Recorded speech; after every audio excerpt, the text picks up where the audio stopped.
Odinana Igbo asị nkachi tata bụ afọ fọtara anyị ihe ọma ma fọpụrụ anyị ihe ọjọọ.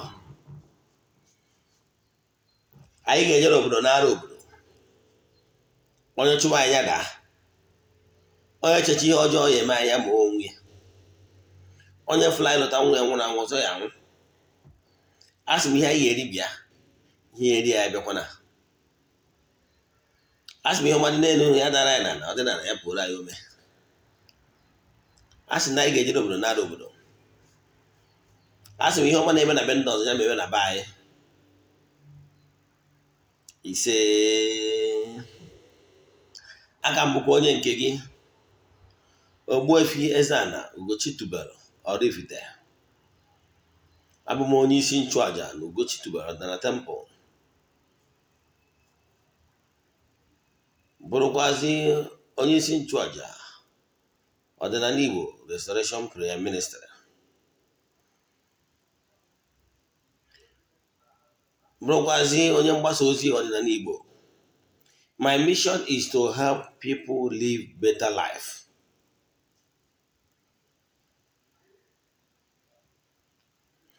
Ihe nji wee bịa n'ụbọchị taa bụ message of hope.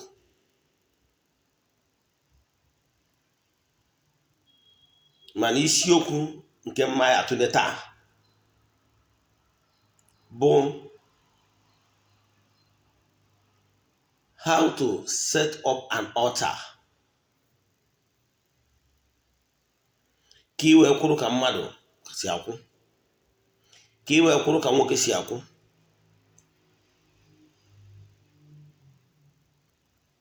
You must have an altar.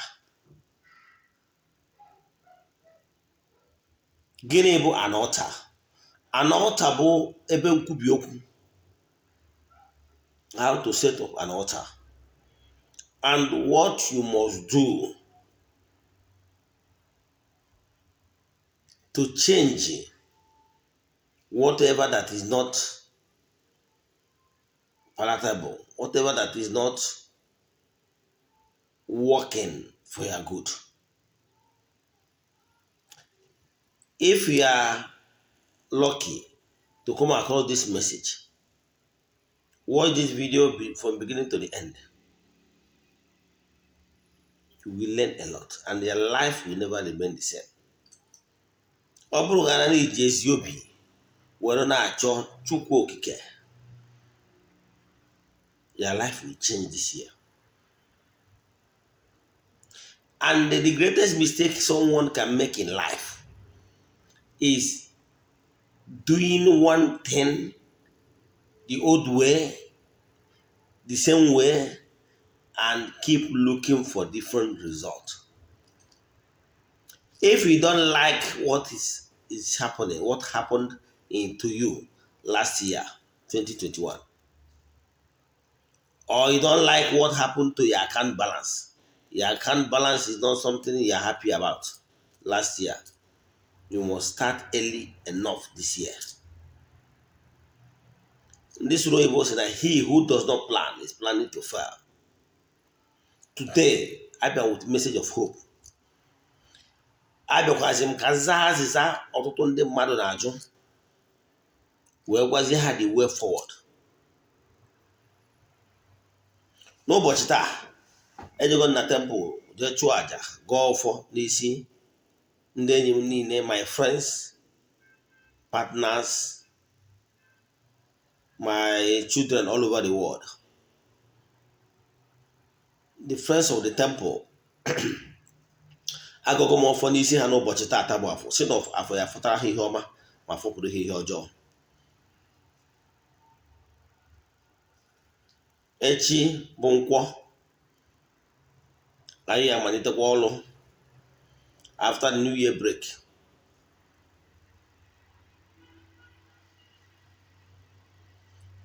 Before nga n'iru echefukwara na our January ritual, monthly ritual, 14 days rituals nke ọnwa January ga-ebido na 5th of January mechie na 18th na nya 18th ahụ achụcha aja mmechi ahụ eweruzie aja ihe mme aja ebu wee si lụọ ya bụ ọfọ na aja niile a chụrụ n'isi ndị niile na-esonyere anyị na aja nke mkpokọta a na-achụ n'ọnwa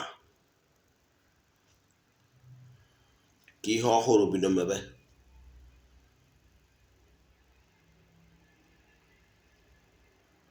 So ọ bụrụ na ị chọrọ isonye na aja nke mkpokọta ma na ị ga-esendịrị meseji taa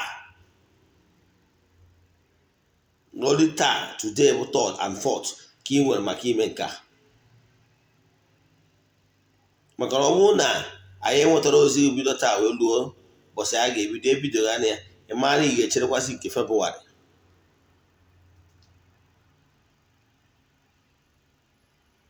Akọwago m ọtụtụ oge kọwaa the importance of isonye na aja group, especially when you are not happy with what is happening in your account balance right now.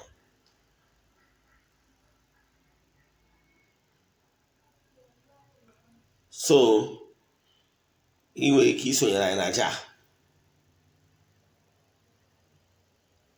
Ị nwekwara ike isendịrị anyị meseji ka anyị kwubiere gị okwu n'aha Chukwu Okike nke pụrụ ime ihe niile, onye ikike niile si n'aka ya bịa. Enwere a lot of testimonies coming in from people ndị anyị kwubiri okwu n'oge dị iche iche ya na mgbe dị iche iche n'aha Chukwu Okike nke pụrụ ime ihe niile, onye ike niile si n'aka ya bịa.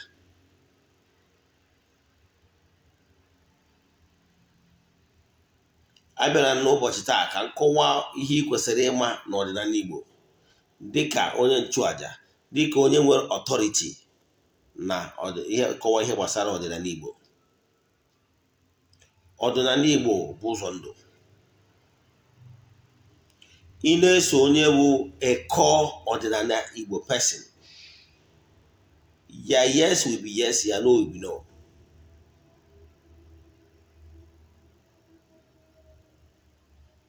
Ịgwa mmadụ ihe na osi eto adị, osi eto adị.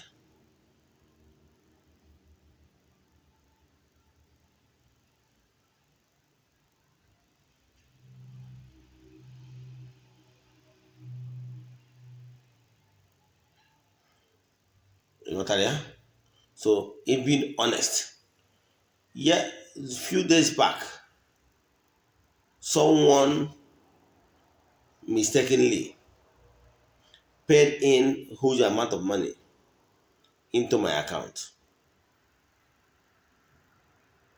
Yes, the money is almost it was half a million. Yes, I couldn't trace the sender because the amount the person sent, I did not discuss anything to such huge amount with anybody,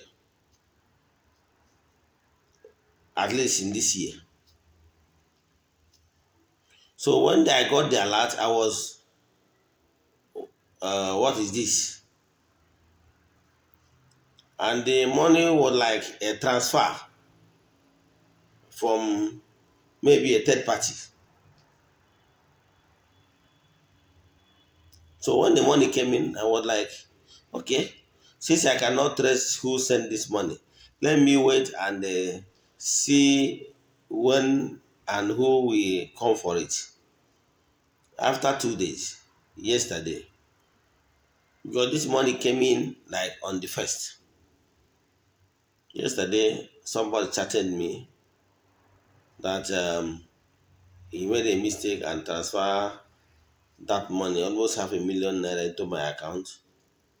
I said, okay, are you the person that transferred the money? He said, yes. I said, okay. He told me how the thing happened, that he mistakenly sent my account to the person that is owing him. So I said, okay. He now asked me He now sent an account where he wanted to send the money to. I said to forward the account to me. He forwarded the account to me. This money I went to a POS and transfer the money back to his account. He was so shocked. He came and thanking me for being honest. The truth of the matter is that he does not even know me one on one. I have not even seen him one on one. So, what am I trying to say? Being honest. Never you for any reason intentionally decide to eat somebody's money just like that. Since it's a mistake, paying the money into my account, I have no business with money. And therefore, I have to send the money back to him. You know that, yeah? So, n'ụbọchị taa, agụgụ m ọfọ kpee ekpere n'isi ndị niile my children all over the world. Si na ọmaka ya emere ha. N'isiokwu n'ụbọchị taa anyị wee bịa, abịara m tata, I will do some demonstrations n'ihe nkụzi m chọrọ ịkụzi taa. Maka na a na-emetụrụ nwata aka, a na-egosi nwata awọ n'okwute ime okwute, a na-emetụrụ ya aka maka na awọ n'okwute yiri. Ịghọtara ya? Achọrọ m ịkọwa ụfọdụ ihe ndị a maka ndị bụ ndị new n'ọdịnala ma ọ bụ ndị ka bidoro isonyere m EZE-ANA Ugochi tubelu ma channel newly. Ihe a ka a na-akpọ ose ọjị n'ọdịnala Igbo. Ndị oyibo kpọrọ ya alligator pepper.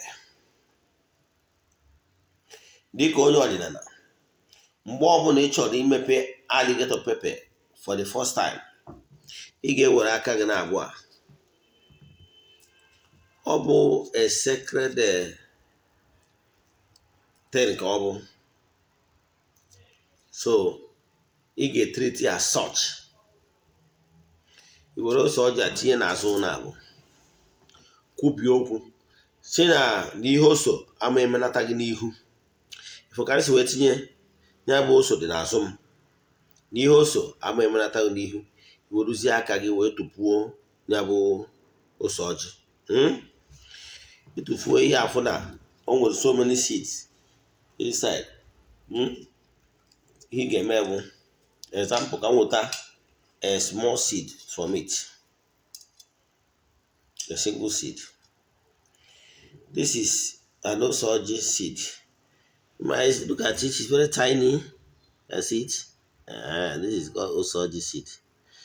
This ose ọjị seed, what you must do before coming in the presence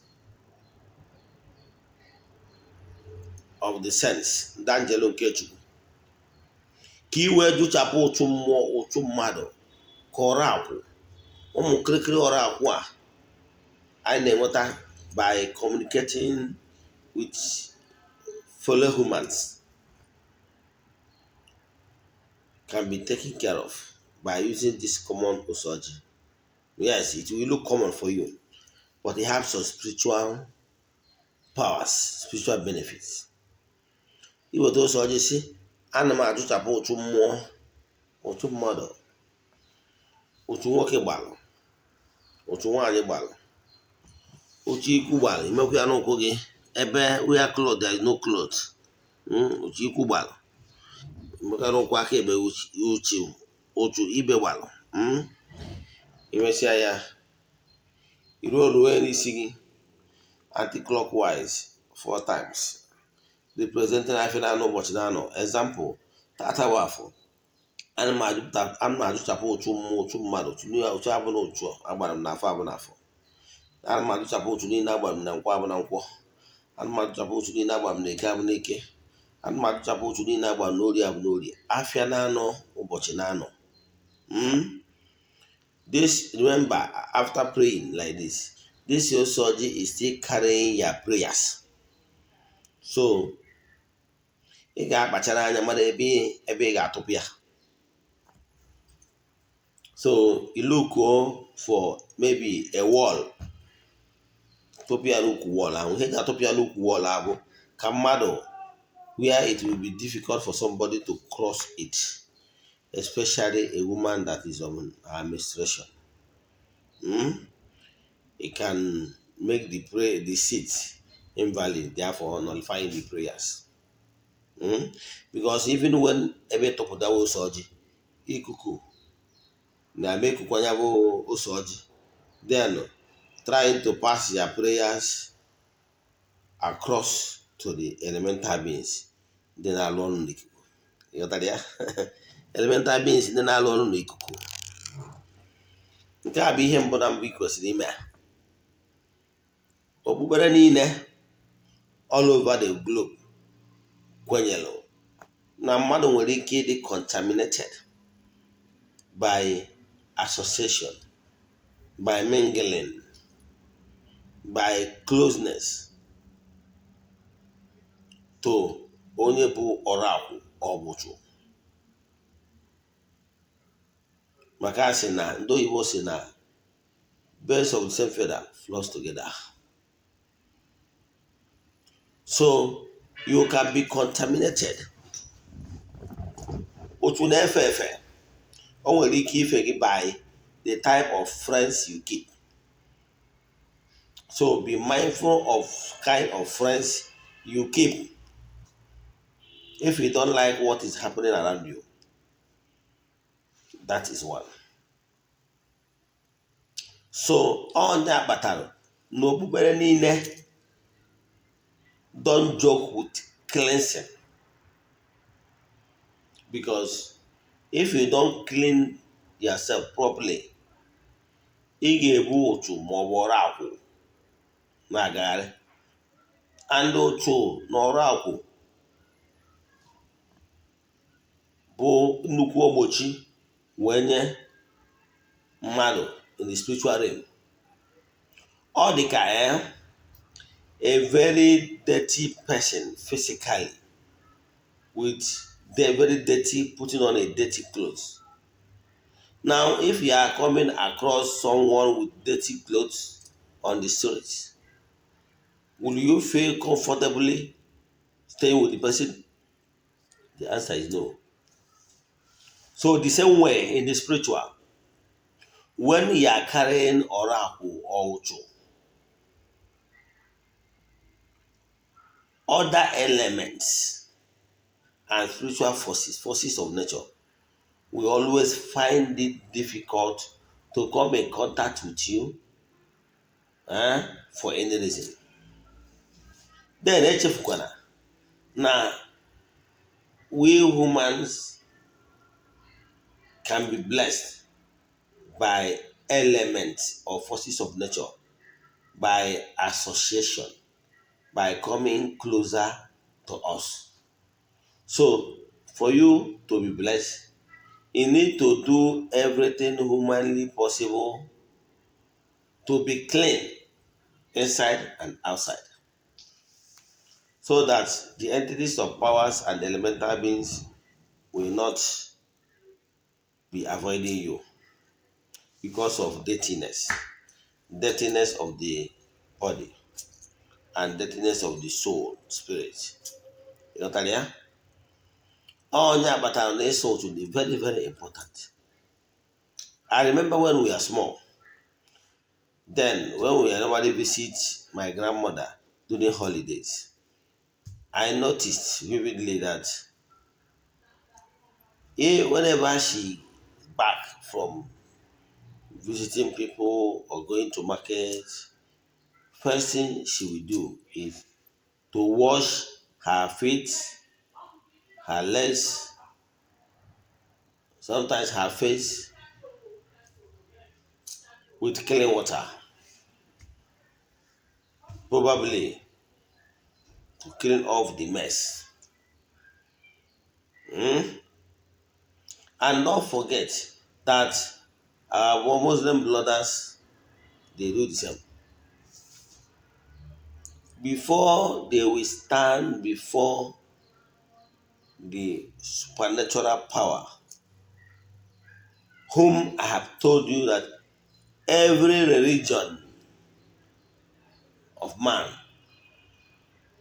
draw their strength and power from that luminous height. However, the level of blessing and favor that flows to every individual depends on how prepared the person is. I mean, the Okochuku, the middle person that is ministering the blessing, the person that's supposed to be radiating grace to people around in the place of worship. So, what happened is that na ha bịa eburu ụzọ were mmiri saa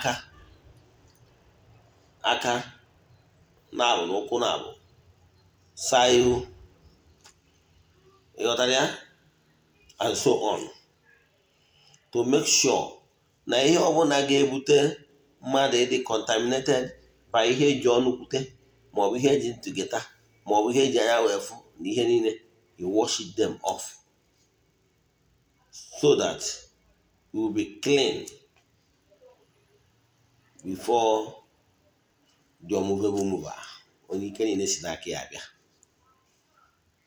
Etu ahụ ka ọ dị that nwa na onwe gị na-ege ntị ga-esi na-eme. So uchu is something that normally come around, so that is the purpose of doing it.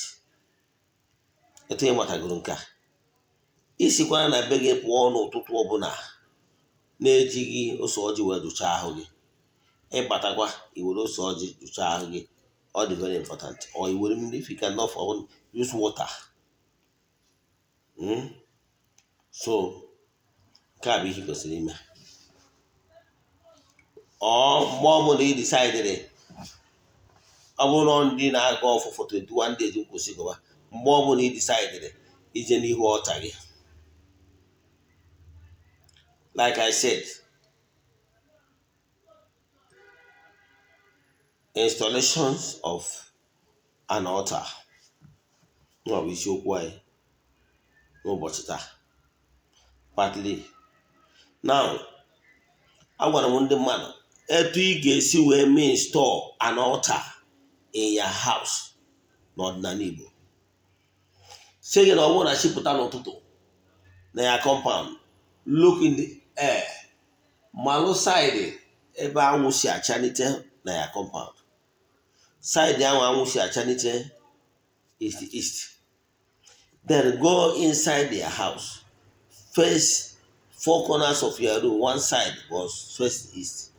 So look at the side that face the east. Then that is where your altar should be installed. Then, ma ọ bụrụ na ime emewo altar gị install ebe anwa, ị nwere ike ịchọ ala ikwubi okwu, face that side. Ịghọtara ya? You can't just face anywhere, because you need to face the sun. That is the source of energy to man. So God Almighty can be described as the sun that energizes the entire creation.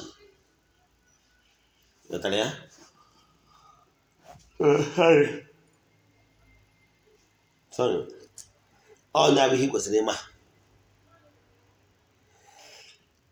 O wee kwuo na ọ bụrụ na ị chọrọ ihibe an altar nke kwesịrị ịdị na ezinụlọ ọbụla. Ije na Asian countries, they don't joke with it. Example, when I was in India, year 2003, you find that in every home, they have their altar. They have the symbol of their gods in the altar. Ghọtara ya? Nwee gwa etu ị ga-esi wee hibe an altar n'ala Igbo. si gị ịlụọ gị chọọ a table. Na that table ka wee eji aka kwubie okwu si na taa ka ị na-ewube altar ngwurube ya. The other table in the east position, so that whenever you stand in front of that your altar, you are facing the east. Imesia ya, you will have water according to the size of the table, whether table or stool or whatever. Spread say na tata na mo ha kwa ha mo ga kwa. Right side of the altar, you will nzu na edo. Debe na ya bụ altar.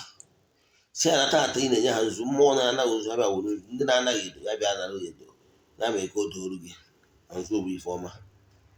Mana ọ bụrụ na ị ga-enweta flat plate like what I am about to show you now. This is a flat plate. What you have to do is, this is a flat plate. You will put in the east, in the west, in the north, in the south. Okay, at the four corner. You do it at your altar like this. We need to use it. Na akpọkụ radiation, entities of powers from the east ha bịa ma nzu. We need to the east. We need to the west. You see, entities of powers from the west bịa na ma nzu. Entities of power from the north ma nzu. Entities of power from the south ma nzu. You may see it on your altar. It will form as a radiating point at the middle of the altar table. By the right side, look for a candlestick. Or he gets you a candle, just white candle.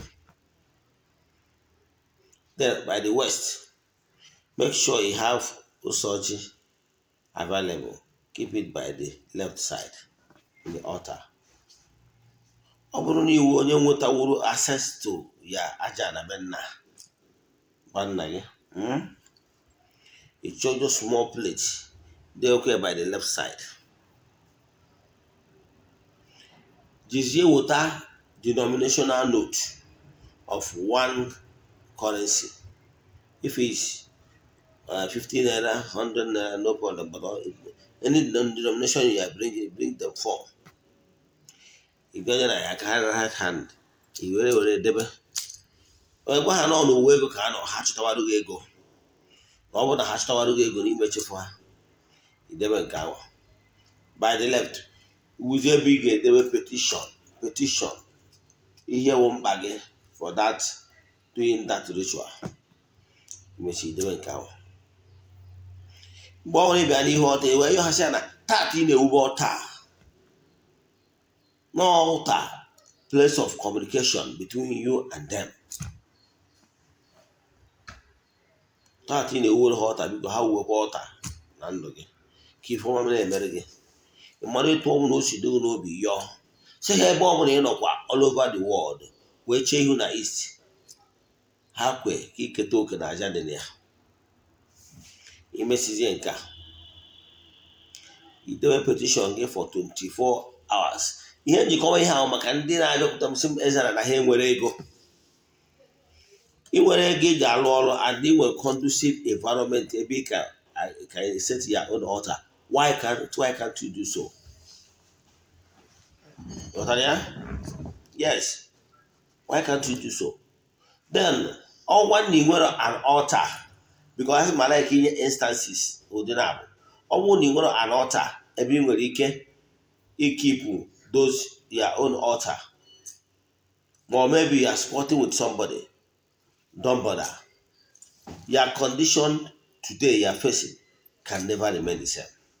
Now, how to work can keep me here. One day, gonna has on each other to live in your own house. At least in your own rented apartment, you're gonna woo.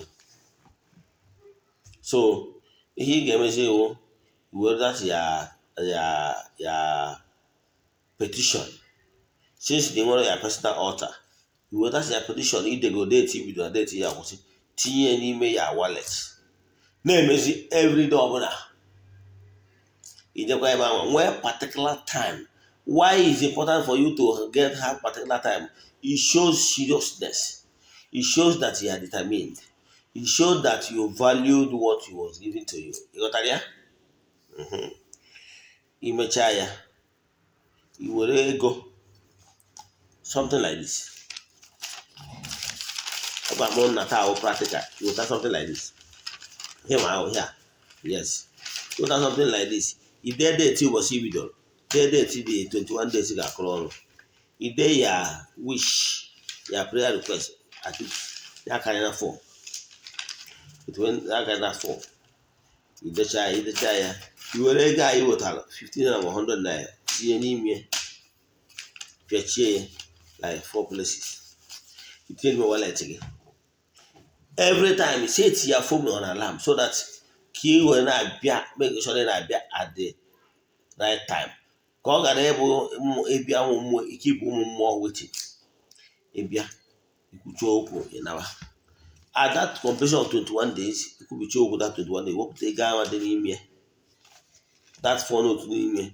I were ego a, i were akwụkwọ tinye n'ime ụdị akwụkwọ. Use stainless. Don't use plastic, but they might burn the plastic. Ịmụnye akwụkwọ ọkụ, akwụkwọ anwụcha dị ka chaf. Ịfụọ ya ọnụ fọpịa n'ikuku. O jewego.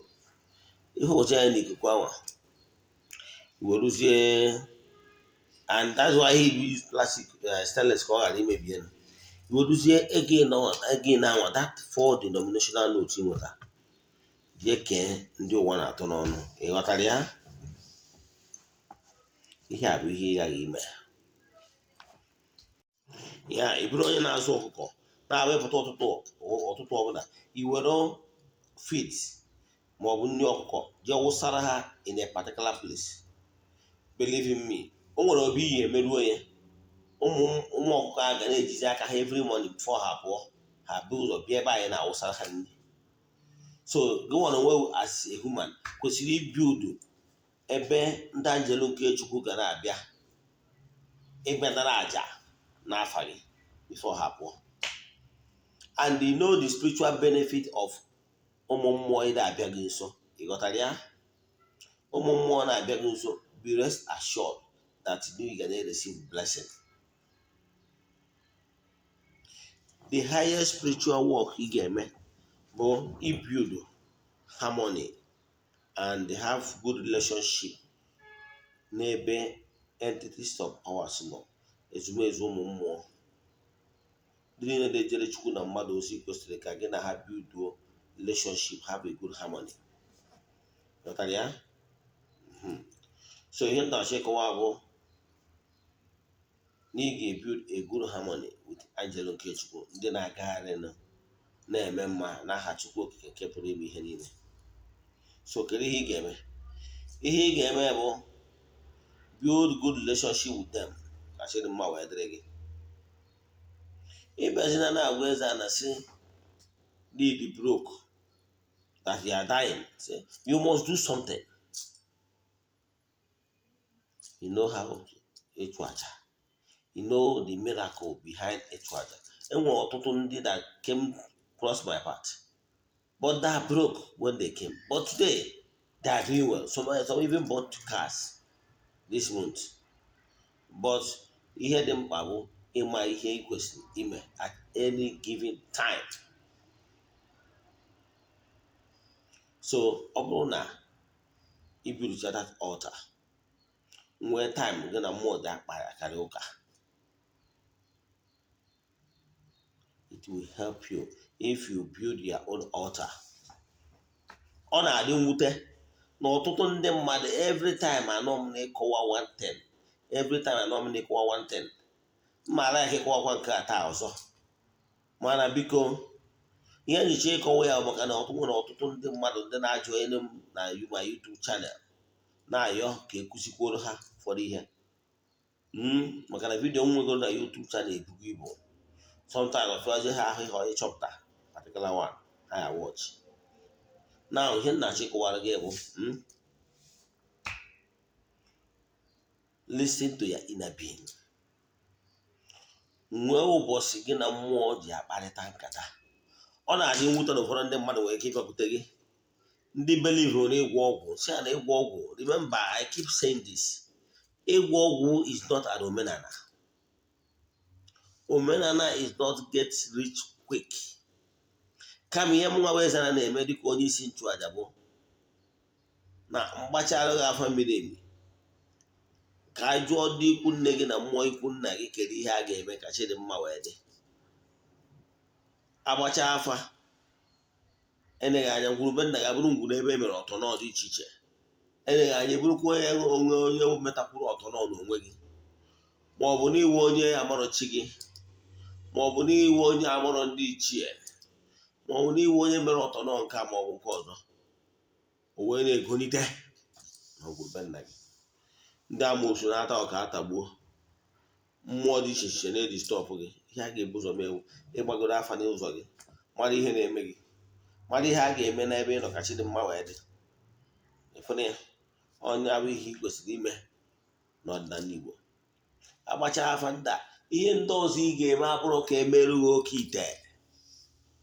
Dị generation bụ generation ọ na-adị ọsịsọ. Ife ị ga-eme ewu imeelu chi gị ife. Ọ bụrụ ma ihe niile dị n'ụzọ gị na-echukwa ha one after the other. Ịchukwacha afa one after the other, ịpụtazie ihe na ịchọlụ ka ime ihe ị kwesịrị ime. Ịfụna ka ihe ụwa dị, ịpụtazie ihe na ịchọrọ ka ime ihe ị kwesịrị ime ka Chidimma wee dị. So ọ bụrụ ihe dị na ya. So ihe m na-agwa ndị mmadụ bụ nke mbụ na mbụ, ekwena ka mmadụ ọbụla bịa lụọ ọlụ ọbụla, ọlụ oke ite akpọrọ oke ite akpọrọ oke ihe ọbụla ọbụla ịma aha akpọrọ ya. Mana ihe dịgoro mkpa bụ ibu ụzọ gbaa afọ, mara ihe dị n'ụzọ gị, marụ mmụọ nọ na ngwurube nna gị na-egonitenụ, mmụọ na-ekpe gị ikpe na mmụọ, maọbụ mmụọ na-ekpe ezinụlọ be nna gị ikpe, maọbụ mmụọ sịrị na ezinụlọ be nna gị na Chidimma amadị. Ọ ihe ndị a ka ị ga-ebu ụzọ chọpụta. Achọpụta mmụọ dị etu ahụ, echukwa ha. Ọ bụrụ na echukwacha ụmụ mmụọ dị etu ahụ one after the other, echukwacha ụmụ mmụọ niile a, ewee yozie ha. Ha biko kịta gị nwa bụ Ifeanyị Okeke Okorie, onye ebe dị etu a na Anambra steeti, echukwago ha. Biko ha chukwa gị n'ọnụ uwe ego ka anọ, ha gozie gị. Nke bụ eziokwu na ọ bụrụ na ị chukwara ụmụ mmụọ niile a one after the other, ihe ọ pụtara bụ na ana mmụọ na onwere ọzọ mmụọ ọbụla na-amaghị ikpe ma ọ bụ na-ekpe gị ikpe ọbụla abụla. Na ebe ọ bụ na o siri etu a dị, ewee yozie ha. Biko na onye dị etu echukwakwa n'ụlọ gwachukwazie na ya. O gwuchazie etu anwa, abazie wuye ọhasịa. Ebe ọ bụ na onye dị etu echukwago ihe dị n'ụzọ ya niile, ngwa biko tinyezie n'aka ma onye ukwu ma onye nta, ma mmụọ nọ na ngwuru, ma mmụọ na-emeri ihe, mmụọ na-atụ ya anya ekele n'aka, mmụọ ọbụla sonye chi n'aka ka a gọzie ya bụ onye. Anyị ga-amatara na ọgwụ agwụ na-atụta ego. Gịnị bụ agwụ? Ekwuo na maka agwụ ugboro ugboro na agwụ bụ spirit nọ behind every talent. Na ịchụkwa agwụ gị nye direction, agwụ achụtabara gị ego. Ọ ma abụzi na iwu onye agwụ na-aṅụgharị mmanya na village na-agagharị.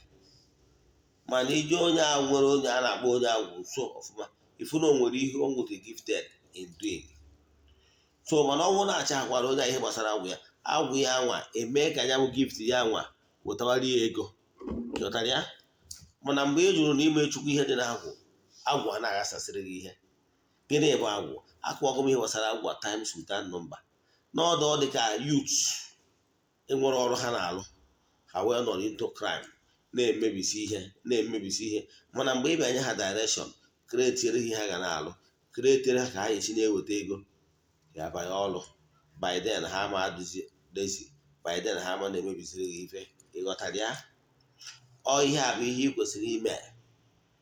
Pụtaba na mmadụ ihe dị n'ụzọ gị, isi ọfụ gị nwee ịchọ ka ị dozie mmụọ niile na-agbaghị ụgwọ ka gị na ha dị na mma, ka e nwee harmony. Ihe ị na-agba mbọ ya bụ ka ide lụọ oke ite, ka ide lụọ udu akọ mmiri, ma ọ lụọ ihe ọbụla. Ihe ị na-achọ ka ị lụọ ihe ndị a bụ ka ịdị sure n'ihi na-enweta ego. Therefore boycott all those entities of powers. Ghọtara ya? Two things ga-evolve. Either na imerie, imesịa ya ọmaga. mgbe anyị kpọrịwa dibịa mereghị ya nụ, ma ọ bụ na-emesịrị ya ọ gata obere ọkwụsị. So ihe nna achịkwara for your blessing to remain permanent, what you need to do is ịlụ ọrụ dị n'ụzọ gị bido na chi gị. Enwezie nke ọbụla ya n'ịlụgo sọm, ụfọdụ sọm ejirozi ego, ọgwụ ihe ị ga-ejekwukwa dibịa na-alụrụ gị ọrụ ọgbacha afa ochekie yọọ ha si ha na ebe ọ bụ na onye na-etu ebido gị ime ihe dị n'ụzọ ya mana o mechabara, biko kere ihe a ga-eme mbara sụọ mbana nri. Onye afa nwere ka ọ gbachazi ọsịgo oke na ha si ngwasị mere ha nka ngwasị hapụ nke a, ịghọtara ya. So nọọ ihe ị kwesịrị ime n'ọdịnala Igbo. Nke ọzọ m chọrọ ịkụwa, ihe ikpeazụ m chọrọ ịkụwa bezọ na ajụ ndị mmadụ na-ajụ m ekwugo m ihe a time to that number. Focus our attention n'ebe ihe ezumezu so gị nọ. Ịbata ọfụ n'ọdịnala, what is important is not ka ị mara aha onye nọrọ ụwa, ọ dụrọ necessary.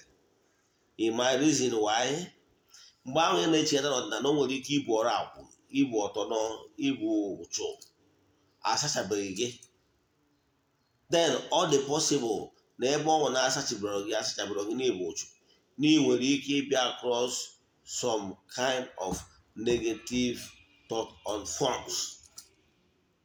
Mana ọ bụrụ na ịbịago chukwu ihe dị n'ụzọ gị, ọ bụrụ na ochu n'ụzọ asa ahụ ochu chukwu gị na mmụọ niile gị na-azụ echukwacha ha ewekwazie ha na onye na-etu a na ochukwapụ anụ ụlọ maka ihe esi gozie ya and agọzie gị ọba. Mana mgbe ahụ achịkọtabere ihe dị na gị, ụchụ mmụọ ka na-eso, ụchụ mmadụ na-eso gị, daka abịa na be dibịa si agbara gị afa. Ọ dị very obvious na familiar spirit nwere ike ime ka afọ agha agbanwere afọ ụgha, ma ọ bụ ka agbacha ya ghara ịgbata ihe wu dimented. Mana ọ bụrụ na ele anyị buru ụzọ na chi gị na-agba ụgwọ, chukwa chi gị maka chi gị maara gị na ọgụ ọgwụ onye amara ya, ịchukwa chi gị, chi ga-akwụdoro gị, chukwudoziere gị fọma emebere gị ịlụ ọla ịlụta. Mana ọ bụrụ na ịchụkwara chi gị na ndị so gị ha ma adị happy, kedu ka o si adị ka ha gosi gị ịma ọnụ onye kene sọ na ekene ya. So bido taa na ihe izi ga-eme abụrụ because mgbe ahụ phantom spirits and ụmụ ọrụ akwụ na-eso gị n'azụ, ị na-achọ ka ịgba ahụ onye uchi gị, ọ dị very possible na the wrong person can come and claim to be ya chi.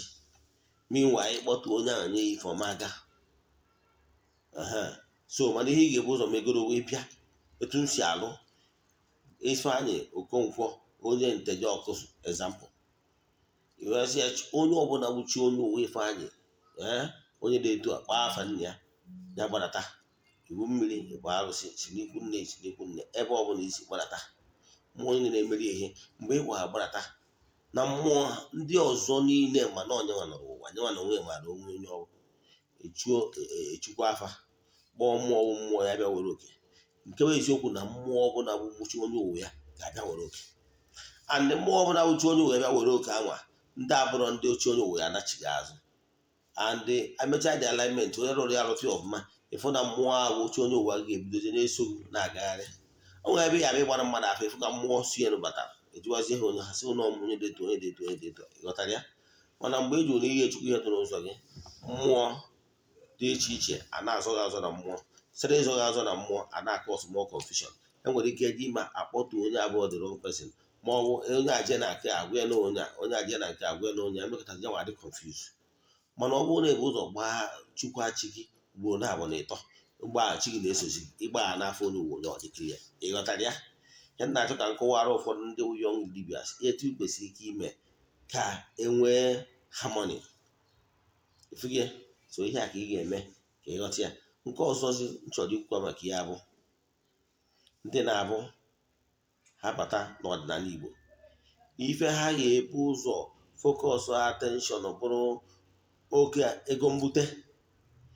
Ịmụrụ na ọ bụrụ na ịchụkwa chi gị ọfụma, medo chi gị ọfụma, chi gị na mmụọ niile gị na ha so ga-etinyezi aka jee mee ka nwoke na-akwụ gị ụgwọ, ka nwaanyị na-akwụ gị ụgwọ, ka ife ọma na-emere gị. Ị bụrụ onye na-eje afịa ịkwadosi ya nnọọ afọ ị na-eje, mmụọ eme ịpụta na airport enere ya international passport esuoro gị stampụ departure, ebe ọzọ a ga-etu stampụ again bụ na arrival. Nwanne ejego afịa jee bata n'udo na ọnwụ. Mana ọ bụrụ na ị na-echukwu ihe dị n'ụzọ bụ so ụchụ na those phantom spirit sogino otu agbara agba otu mmụọ na otu mmadụ ha ga na-akụrụ gị ọrụ ha ga na-eme even when you bypass ndị ọ bụ ọrụ ha icheki ife ndị na ndị oke ọfụ anaghị ọ ga-asị there is something fishy with this man. It dress very neat but those negative phantoms na-eso gị n'azụ ndị ụra agbawa otu a ha na-eso gị n'azụ ọ na-afụta some certain increase and some certain elements negative ones that is following you by then also know something fishy about this man onwe gị kpọọ gị bido mewe gị insult mewe so many things in order to find out one thing or the other ịghọtara ya so mgbe ụfọdụ gị na-eme onwe gị metazi onwe gị si na ya wụ ya uncle na ya wụ ya wicked stepmother nke bụ eziokwu asọkwa na enwere wicked uncle ma wicked stepmother mana o nwere ike ihe na-eme gị ihe na-esi gị nwanwụ nkakwụ yes gị nwa na-ede m anya ihe na-esi gị nwanwụ nkakwụ dị n'ahụ ihe na-esi gị isi dị n'ahụ ịghọtara ya ka a gbara gị afọ mmiri emi agbachara ya afọ mmiri nwere ihe nsogbu gị ịdị na-arụ ọchị na ịchọrọ ka ebute ego nkịta today tomorrow no you grow from the ranks ịchọọ ka ị mara ihe ezumezu mmụọ nwere ike imerụ mmadụ ihe dị iche na mụ na gị yes because I dị steadfast ekwere nkwụsị ike kwere n'isi n'ebe ndị kpọrọ m ọrụ nọ na Chidimma ga-adị ịna-eresia vidio a na-eme na gaa na vidio m mere last 1 year nwanne ka ị kwenyere m na Chukwu okike na-adị ndụ ịghọtara ya everything had really changed drastically so ana m ekpekwa ekpere n'isi ndị niile m na our new altar na-ekpebe n'isi ndị enyi m niile friends and well wishers ndị friends of the temple my spiritual children all my children all over the globe ndị niile na-awụ ha na-erecha vidio anyị ha tụsara ya ndị ọzọ a sị na ọmaka ga-emere ụnụ na Chidimma ga-adịrị ụnụ ọ bụrụ na olu echi niile bụ fort then anyị ga-eselect ndị anyị ga-enye little token as for data little token that little token might come as or we can decide to send it by data or by any other means. We can decide to send it as data we can send it by as data to every of our fans ndị selected ndị na-comment na-share our link more than ibe ha na anyị ga-choose randomly mmadụ 10 bụ mmadụ na anyị ga-enye nke ọnwa then ọrụzie n'ọnwa June anyị ga-enye something very very tangible. Thank you. anyị kwubie m okwu n'isi ndị niile na-akpọkụ entities of powers niile ndị nọ na East ma ndị nọ Nigeria na ndị nọ na mba ofesi si ha jebe na oru jebe na East ma ndị na mba ofesi ya tụwanụ ndị mmadụ na-abụ ndị eji ka ha nwere onwe ha ndị a gbara ụchụ mmụọ na ụchụ mmadụ kwa ụchụ n'aha Chukwu okike kepụrụ ime ihe niile se entities of powers ndị nọ na West jebe na oru jebe Igbo ma ndị nọ na Nigeria ma ndị nọ mba ofesi ga-emere ka Chidimma dị ka ndị nọ na mmadụ weta ihe ọma dị na mba wenata n'ụlọ maka na akụrụwa ụlọ onye kpara ya nọ ịtọ ana m akpọkwu ndị njedo nke Chukwu niile ndị nọ na North unu bịa wetawa ihe ọma dị iche iche ka Chidimma dịwa ka egwu ọmagụba ụzọ niile gbochiri agbochi deti ụzọ niile ha bi okwu ka Chidimma dị n'aha Chukwu okike nke pụrụ ime ihe na onye ike niile si n'aka ya bịa entities of power for the South ndị nọ na Nigeria na ndị nọ na mba ofesi jebe na South let there be miracles let there be upliftment let there be favor let there be breakthrough ka ihe ọhụrụ bido mewekwa na ndụ ndị mmadụ n'aha Chukwu okike nke pụrụ ime ihe niile onye ike niile si n'aka ya bịa udo dịrị ọnụ niile ise